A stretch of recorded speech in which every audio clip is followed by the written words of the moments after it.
Hello guys, thanks for joining me today. I hope you're well. So in anticipation for overnight stays and camping being allowed again here in the UK, today I'm going to show you everything that I take with me on an overnight wild camping photography hike. So actually this is one of my most requested videos since I put together my camera bag self-build video. I'll link to that below if you haven't seen that. So yeah, I'm going to do my best to try to link to everything that I talk about in the description. So if there's something that you're interested in, feel free to check out the links and also drop me a comment if you have any questions about anything and I'll do my best to answer them. So a quick disclaimer, this is not a sales video, this is just all the gear that I've built up over the last couple of years. And I'm not saying that there aren't better options out there, there probably are. This is just currently what I'm using. So let's get into it. First up, it's the bag. It's the Gregory Targhee 45. It's an alpine pack and a really good all-round pack. If you want to learn more about the bag, go ahead and check out the self-build camera bag video, as I've already covered most of that there. So first up, let's get into the top pocket. Actually, I'm going to remove the camera cube first and we'll get into that a little bit later. We'll go through the bag, how I've got it all set up. So in the internal top pocket, I have a couple of items. I have a map and a compass. Now, I don't always take these with me, but if I'm going somewhere new, I do, just in case my phone battery dies on me. On the attachment cord, I have this epic little light from Olight. This one is called the Perrin Mini. Now, Olight makes some really great quality gear, and they're definitely worth checking out if you're looking for a quality torch. You can also buy a headband for this one, so you can use it as a head torch. That's sold separately, but it makes makes it more flexible in terms of use. It's magnetic on the end as well, so you can attach it to anything metal. And yeah, it comes with a USB charger. That just literally clips on the end. You gotta love that, haven't you? It's just a magnetic USB charger. But yeah, really good quality, really bright torch, and yeah, definitely recommend checking them out. Next, we have the rain cover for the bag. Again, that's in the top pocket there, and that's obviously just going to keep everything dry should it rain. I keep those in the top pocket just so they're easily accessible. I also have a heat patch here, actually.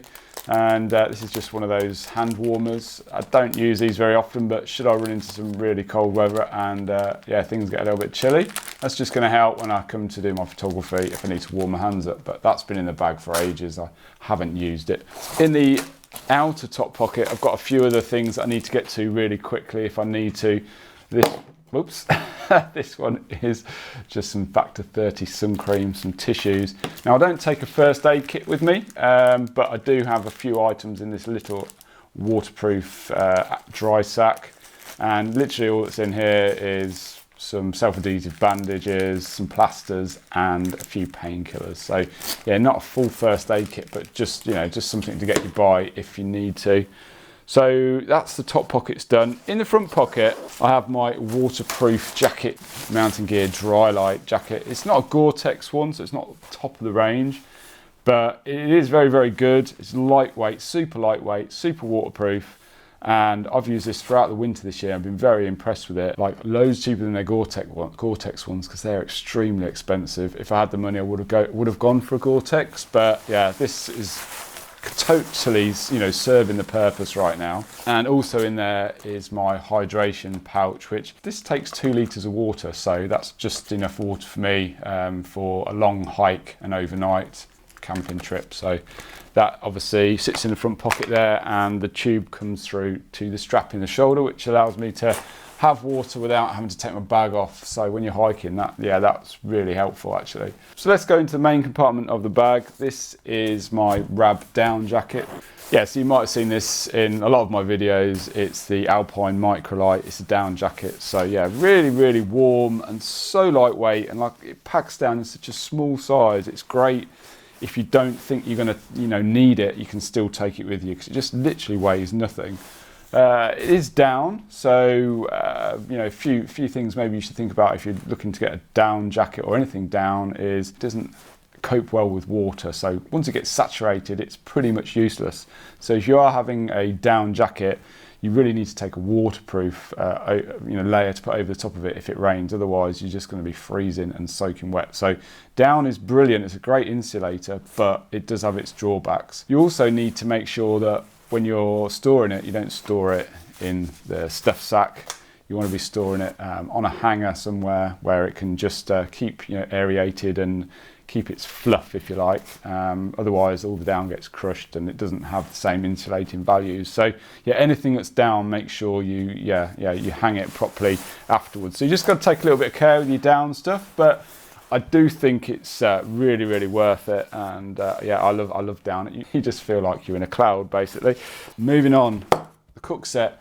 So you've probably seen me use this cook set loads of times if you watch any of my vlogs, and it's a really compact little set that I've put together myself. It's not something that you can buy as a one-er. You have to pick up all the individual pieces. I keep everything in these little dry sacks just so I know where everything is and when I need to get to it, and it keeps everything dry if you get into a sudden downpour or something like that. In here I've just got a coffee bag and a herbal tea.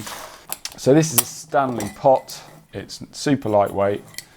You can use it for everything. So you can cook in it, you can boil in it, you can do what you want with it really. This is the gas canister which fits inside it, and I put a bit of bubble wrap around it just when I'm hiking, because otherwise it just jangles about a bit and it's not nice having that with you all day rattling around in your bag. So I just put a bit of bubble wrap around that, but it fits in the top there, so everything is inside.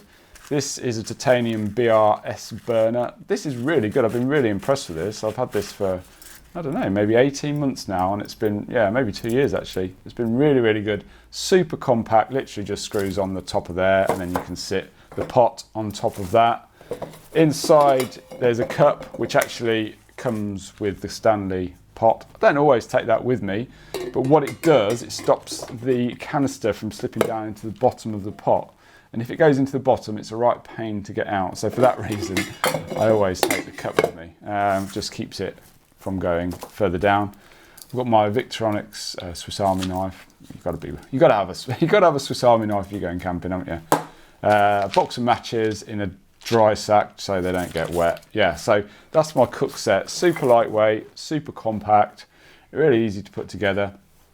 But if you're looking to, get this, you'll need to pick up all the bits and bobs separately for it. So next up we have the sleeping pad, and yeah, I've had this for about a year now and I've been really impressed with it actually.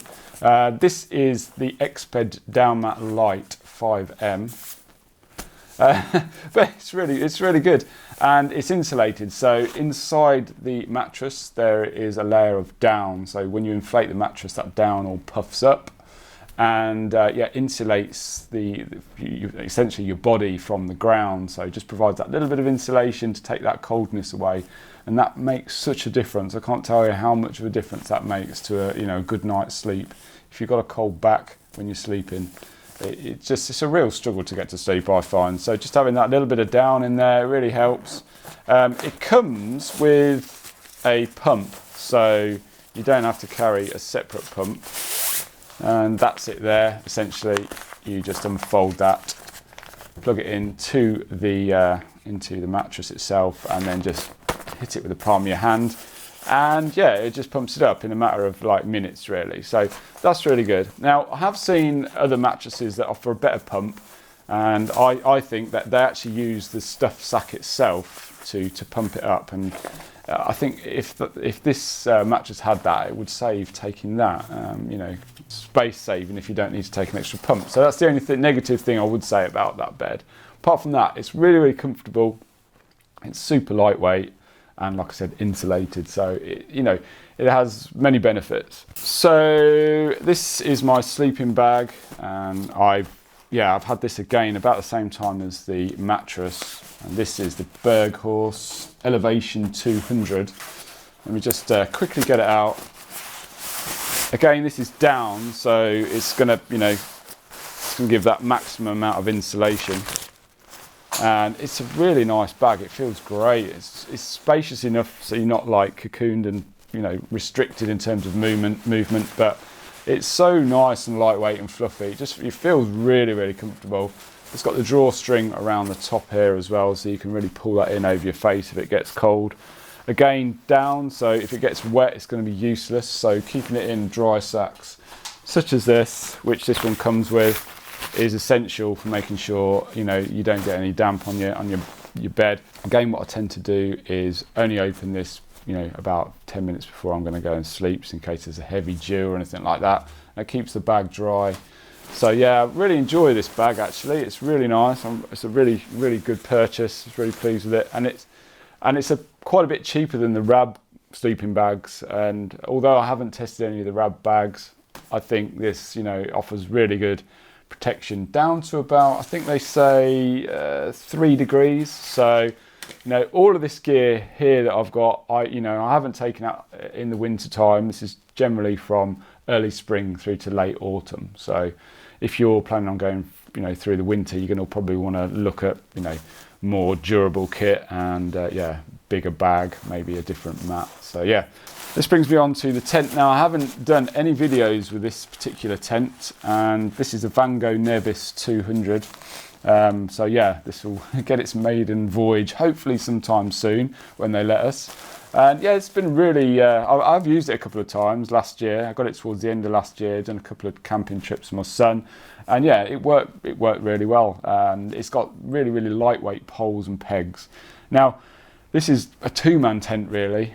And the reason I got it was because I wanted to do some camping trips with my son as well as myself. So if I was just going on my own, I might, you know, go for a smaller tent, but this is a bit of a multi-purpose and it ticks many boxes for me. So yeah, it could be more, I could go for a smaller one, something more lightweight, but essentially then it means I've got to buy an additional tent, and at the minute I can't really justify that. So yeah, I've been really impressed with this. It's spacious enough for the 2 of us and my bag, so that's ideal. So these are my walking poles. Now, if I'm mountain hiking or mountain camping or whatever you want to say, I struggle with all this gear on my back coming down. I'm not too bad going up, but coming down, I really feel the pressure on my knees. And having some walking poles absolutely takes that pressure off your knees. I can't recommend getting a set of poles highly enough if you have struggles, you know, with your knees. It gives you a bit more endurance as well. Well, it certainly does for me. These are Lecky Voyager poles. They're lightweight, telescopic, and yeah, they do the job really. Just a couple of decent poles. They attach on the outside of the bag.